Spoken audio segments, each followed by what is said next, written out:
اعوذ باللہ من الشیطان الرجیم، بسم اللہ الرحمن الرحیم۔ یہود نے آپ صلی اللہ علیہ وسلم کا انکار کیا تو اس کی کیا وجہ تھی؟ سب سے پہلی وجہ تو حسد تھی کہ یہ عربوں میں سے کیوں ہیں۔ عربوں کو تو یہ جاہل کہتے تھے، حقیر سمجھتے تھے۔ آپ صلی اللہ علیہ وسلم کو نبی ماننے کا مطلب ان کو بڑا ماننا ہوگا، ان کی عزت ختم ہو جائے گی۔ پہلے تو یہ لوگ، ان کے جو علماء تھے ان کی بہت زیادہ عزت تھی کہ اہل کتاب کے علماء ہیں، اور عرب جو تھے وہ سب جب بھی کوئی مسئلہ ہوتا تھا، کوئی بات ہوتی تھی تو ان سے جا کے پوچھتے تھے۔ تو اگر آپ صلی اللہ علیہ وسلم کو یہ مان لیتے کہ ہاں آپ پیغمبر ہیں تو ان کی وہ عزت ختم ہو جاتی۔ اب ان کو سود چھوڑنا پڑتا، اگر یہ مسلمان ہو جاتے تو ان کو سود چھوڑنا پڑتا، کیونکہ آپ بتاتے کہ تورات میں سود حرام ہے، جس سے انہیں اکنومیکلی لاس ہوتا۔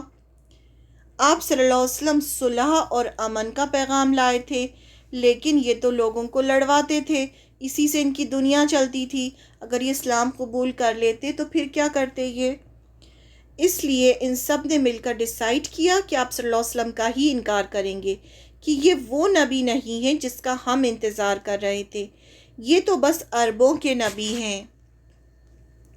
کیونکہ سب لوگ ان کے پاس آ کر پوچھ رہے تھے کہ کیا یہ وہی نبی ہیں جن کے بارے میں یہ بتاتے تھے، جبکہ اللہ تعالیٰ نے ان سے وعدہ لیا تھا کہ جب آخری نبی آئیں گے تو یہ ان کا ساتھ دیں گے، ان کے دین پر آ جائیں گے، ان کی کتاب کو مانیں گے۔ یہ ان کی کتابوں میں لکھا تھا، پیغمبروں نے وعدہ کیا تھا اللہ سے، اور انہوں نے وعدہ کیا تھا کہ ہاں جیسے ہی آخری پیغمبر آئے گا تو ہم اس کے دین پر آ جائیں گے اور وہ جو کتاب لائے گا اس کو مانیں گے۔ لیکن اس کے باوجود انہوں نے سرے سے آپ صلی اللہ علیہ وسلم کا انکار کر دیا۔ یہ وقت وقت پر آپ صلی اللہ علیہ وسلم کو چیک کرنے کے لیے ایسے ایسے سوال پوچھتے تھے جس کا جواب صرف ایک نبی ہی دے سکتا ہے۔ سورۃ الکہف میں بھی جو 3 سوال کیے گئے تھے وہ انہوں نے ہی کیے تھے۔ پھر اللہ تعالیٰ قرآن میں ان کو جواب دیتے تھے۔ جب بھی یہ نہیں مانتے، جب ان کو جواب بھی مل جاتے اپنی صحیح جواب، تب بھی انکار کر دیتے۔ اللہ تعالیٰ نے قرآن کے ذریعے ان کی ہسٹری یاد دلا کر ان کو سمجھانے کی کوشش کی کہ یہ مان جائیں، آپ صلی اللہ علیہ وسلم کو اپنا پیغمبر مان لیں، اسلام میں آ جائیں، کیونکہ قرآن ان کی کتابوں میں جو تھا اس کے بارے میں بتا کر انہی کی کتابوں کو کنفرم کر رہا تھا۔ یعنی وہی چیز قرآن تو تصدیق کرنے کے لیے تھا نا، انہی کی کتاب کو کنفرم کر رہا تھا قرآن۔ ان کو اللہ نے قرآن میں یا بنی اسرائیل کہہ کر پکارا، سمجھایا۔ قرآن میں کتنی ساری آیتیں آئیں، یا بنی اسرائیل یا بنی اسرائیل۔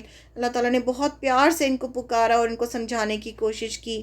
اے یعقوب کے بچوں، یہ بہت پیار کا انداز تھا۔ اسرائیل یعقوب علیہ السلام کا نام تھا، اور بنی مطلب بچے، کیونکہ اگر یہ مان جاتے تو سب کو بتاتے تو سب آرام سے آپ صلی اللہ علیہ وسلم کو قبول کر لیتے، اسلام میں آ جاتے، کیونکہ یہ پہلے سننے والے تھے نا قرآن کو۔ تو یہ پہلے جو سننے والے ہوتے ہیں وہ ان کا کفر اور ان کا ایمان جو ہوتا ہے وہ بہت بڑا ہوتا ہے۔ آپ صلی اللہ علیہ وسلم کی تعلیم اور تربیت اللہ تعالیٰ خود جبریل علیہ السلام کے ذریعے سے کر رہے تھے۔ جب آپ صلی اللہ علیہ وسلم ہجرت کر کے مدینہ آئے تو آپ کو پتہ تھا کہ اگر ان کے ساتھ کوئی ٹریٹی نہیں کی گئی تو یہ کبھی بھی نقصان پہنچا سکتے ہیں۔ جب آپ صلی اللہ علیہ وسلم مدینہ آئے تھے تو آپ نے ٹریٹی کی تھی الگ الگ لوگوں کے ساتھ، جسے میثاق مدینہ کہا جاتا ہے، جس کے کلوز یہ تھے۔ یہ سب ہمیں پڑھنا ضروری ہے، یہ سب ہم پڑھیں گے تو ہی ہم سورہ بقرہ کو سمجھ پائیں گے۔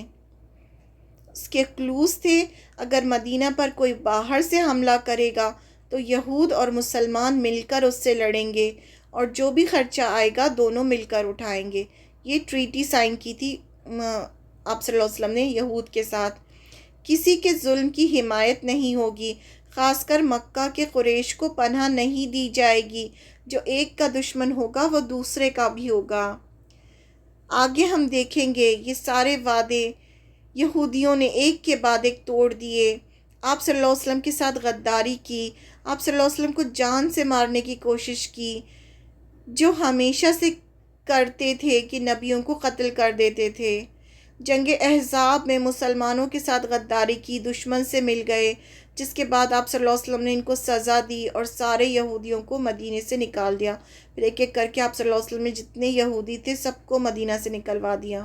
اس کا بھی ان کو بہت زیادہ غصہ ہے کہ مدینے سے ہم آج تک یہ جو ہے آپ صلی اللہ علیہ وسلم سے دشمنی اسی لیے کر رہے ہیں.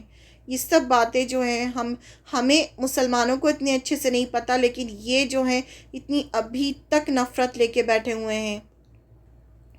آگے کی آیت انہی کے اوپر ہے کہ کس طرح اللہ تعالیٰ قرآن کے ذریعے انہیں سمجھا رہے ہیں، اس لیے ہمیں یہ سب بیک گراؤنڈ ہم نے پڑھا ہے. اب آیت نمبر 40 سے 48 کا بریف ایکسپلینیشن دیکھتے ہیں، پھر ہم ایک ایک آیت کریں گے انشاءاللہ. قرآن کی ایک ایک آیت میں ہم سب کے لیے سبق ہے. کہیں ڈائریکٹلی اللہ تعالیٰ ہم سے بات کرتے ہیں، کہیں انڈائریکٹلی. اس لیے ہر آیت کو اپنے لیے خاص سمجھنا چاہیے، اس میں تدبر، ریفلیکٹ کرنا چاہیے، پونڈر کرنا چاہیے کہ اس میں اللہ تعالیٰ کسی اور سے کچھ کہہ کر ہم سے کیا کہہ رہے ہیں. نہیں، کبھی کبھی ایسا ہوتا ہے کسی اور سے کچھ کہہ کر اللہ تعالیٰ انڈائریکٹلی ہم سے کہہ رہے ہوتے ہیں کیونکہ ہم قرآن پڑھنے والے ہیں. تو یہ نہیں سمجھنا چاہیے کہ یہ تو کافروں کے لیے، یہ یہودیوں کے لیے، ہمارے لیے تو کچھ نہیں ہے.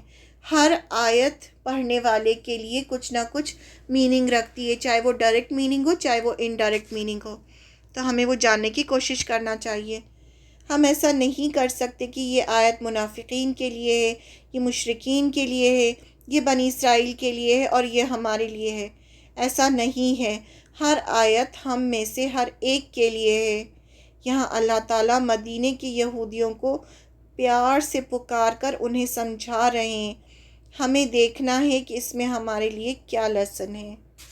تو اب ہم اس کے بعد آیت نمبر 40 شروع کریں گے انشاءاللہ.